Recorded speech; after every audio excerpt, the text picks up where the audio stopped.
Planong pahingusgan ang industrial tourism sa Mandawi City. Ano ang report ni Nico Sereno?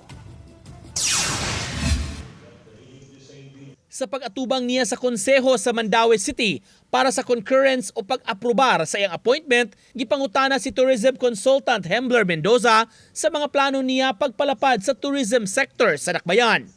Matod pa, naghanay na sila og plano karon mapalambo ang industriya pag-showcase sa unsay gipasigarbo. Mihimo na sila og mapping sa lain-laing barangay. Na-overwhelmed ko sa information about tourism, how to connect it.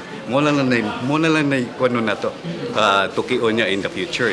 So, nanako padung anang Mandawi Tourism Planning. May mga gitan-aw na sab nga sites nga mamahimong mapalambo sama sa mangrove forest sa usa ka barangay. Pagpalambo usab sa bantayan sa hari o traditional structure sa syudad.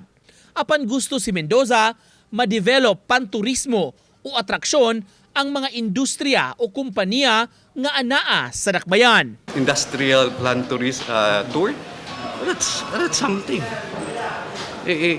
Na pwede mo contribute sa mga the usual or manufactured itinerary for tour. So manufactured man siya. Dinhisat is na siya, existing na siya. Ang pag-market na lang, ang pag-announce. Uban ni Godfrey Relien, Nico Sereno, Balitang Bisdak.